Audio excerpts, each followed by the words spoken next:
Morning student, this is science of class 8th and today we are going to continue this topic 2.5, that is fungi. So let us start. Fungi are those microbes which lack chlorophyll so they cannot prepare their own food. तो fungi वो microbes होते हैं जिनके अंदर chlorophyll नहीं होता है, जिसकी वजह से वो अपना स्वयं का खाना बना नहीं सकते हैं. They depend on other plants and animals for food. वो दूसरे plants और animals के ऊपर डिपेंड करते हैं खाने के लिए. Some fungi are Sparozoic, which rely on dead and decaying organic matter for their survival, while some are parasitic, which grow on other living bodies. तो कुछ फंगी स्पैरोजोइक होते हैं. स्पैरोजोइक का मतलब होता है वो फंगी जो कि डेड और डिकेइंग ऑर्गेनिक मैटर के ऊपर सर्वाइव करते हैं. ठीक है, मतलब डेड और डिकेइंग ऑर्गेनिक मैटर, जैसे कोई पौधा खत्म हो गया, जानवर खत्म हो गया, इंसान खत्म हो गया, उसकी बॉडी से न्यूट्रिशन लेते हैं. ठीक है, डेड और डिकेइंग मैटर ऑर्गेनिक मैटर से अपने सर्वाइवल के लिए. वो होते हैं स्पैरोजोइक फंगी. ठीक है, और जो दूसरे होते हैं वो होते हैं पैरासिटिक फंगी, जो कि दूसरे की बॉडी में रहते हैं, जीने मतलब लिविंग एनिमल किसी लिविंग की बॉडी के अंदर रहते हैं, वो होते हैं पैरासिटिक. ठीक है. Now blue green patches on a rotting orange, greyish white patch on a stale bread, pickles or jams on a greenish patch on damp clothes. Old shoe and moist tree trunk are made of different type of fungi. तो क्या होता है कि जैसे कि for example ले लो, blue green patches आ जाते हैं. कभी कभी देखना, जब संतरा पुराना हो जाता है, सड़ जाता है, तो उसमें क्या हो जाते हैं, नीले और हरे रंग के धब्बे आ जाते हैं. ठीक है. फिर अगर ब्रेड खुली रखी है 1 2 3 4 दिन तक, तो ग्रे कलर का और सफ़ेद कलर का भुंडा लग जाएगा उसमें, स्टील ब्रेड में. ठीक है, तो वो होता है फंगी.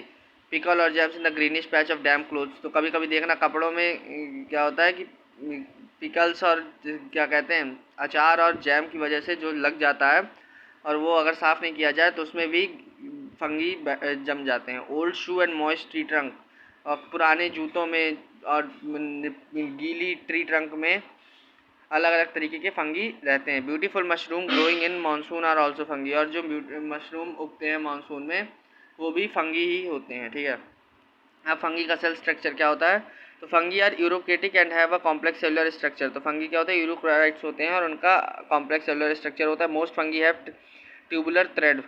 तो कई सारे फंगियों का ट्यूबुलर थ्रेड होता है स्ट्रक्चर की तरह का. They are both unicellular multicellular. तो वो यूनिसेलुलर भी होते हैं, मल्टीसेलुलर भी होते हैं. यूनिसेलुलर का मतलब सिंगल सेल के, मल्टीसेलुलर का मतलब कई सारे सेल से बने हुए. They consist of 2 main group of organisms, east and moulds. तो उनके अंदर 2 तरीके के मेन ग्रुप आते हैं ऑर्गेनिजम्स के. पहला आता है ईस्ट और दूसरा आता है मोल्ड्स. तो yeast are usually unicellular while moulds are multicellular. तो जो ईस्ट होते हैं वो एक सिंगल सेल के होते हैं, इसीलिए यूनिसेलुलर होते हैं. और जो मोल्ड्स होते हैं वो क्या होते हैं, वो मल्टी सेलुलर होते हैं. ठीक है. अब and our filament like appearance. और फिलामेंट यानी कि पतला सा एक लंबी लंबी छड़ की रॉड की तरह का अपीयरेंस होता है इनका. ठीक है, अगर आप उसमें देखना चाहेंगे तो क्या कहते हैं, खाली उससे दिखेंगे नहीं, नेकेड आइज से. अगर आप उससे देखें माइक्रोस्कोप से तो दिखेगा. Field mushrooms are also type of moulds. तो जो मशरूम्स उग जाते हैं ना खेतों में या ज़मीनों पर पानी के समय पर, वो भी एक तरीके के मोल्ड्स होते हैं. ठीक है. East can survive in both aerobic and anaerobic condition. तो ईस्ट जो होता है वो एरोबिक, जहाँ पर ऑक्सीजन प्रेजेंट हो वहाँ पर भी सर्वाइव कर सकता है, जहाँ पर ना ही भी प्रेजेंट हो वहाँ पर भी सर्वाइव कर सकता है. लेकिन मोल्ड्स आर एरोबिक. लेकिन जो मोल्ड्स होते हैं वो एरोबिक होते हैं. एरोबिक का मतलब उनको ऑक्सीजन चाहिए ही चाहिए.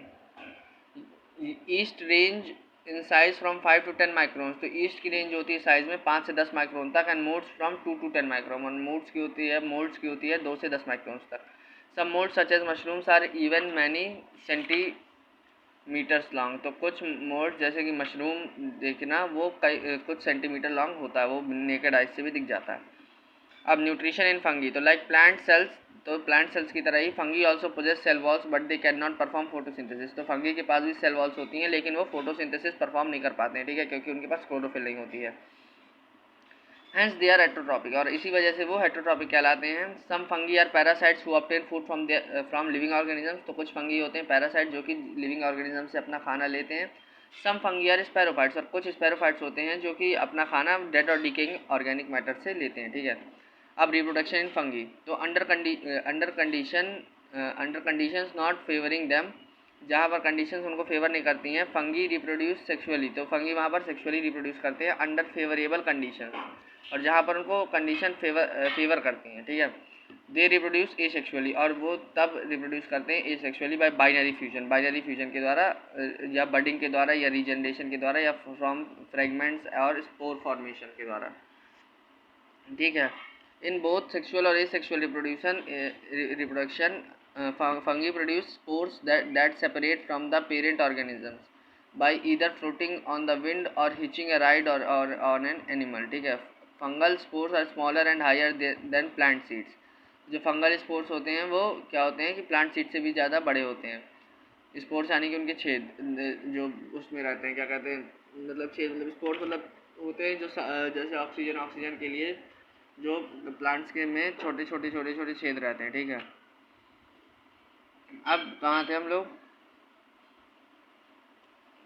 हाँ, the giant puffball mushroom bust open and releases trillions of spores. तो जो पफबॉल मशरूम होता है वो एक बार खुलता है और कई सारे ट्रिलियंस स्पोर्स छोड़ देता है। These huge number of spores released increased and the likelihood of landing in an environment that will support growth. और ये जो स्पोर्स उसने छोड़े हैं वो सब उसी नीचे गिरते हैं ज़मीन में, और आजू बाजू ही सब उग जाते हैं, क्योंकि वहाँ का इन्वायरमेंट उनको फेवर करता है उगने के लिए, ठीक है। अब रेस्पायरेशन क्या होता है फंगी के अंदर, रेस्पायरेशन कैसे होता है तो देखते हैं।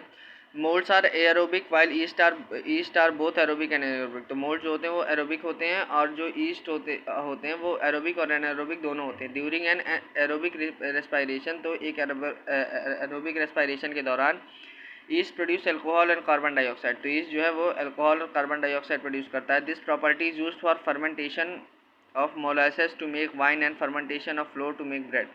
तो ये प्रॉपर्टी यूज़ होती है किसमें, फर्मेंटेशन में, किसके, मोलेसेस के, और किसके फर्मेंटेशन में, वाइन बनाने के। मोलेसेस मतलब मोलेसेस वो फर्मेंटेशन, जब वाइन बनती है तो उसको कई सालों तक रखते हैं, ठीक है, ताकि वो कई सालों तक है, जितनी पुरानी वाइन उतनी अच्छी होती है, ठीक है। तो 10-10 साल 20-20 साल रखते हैं उसको।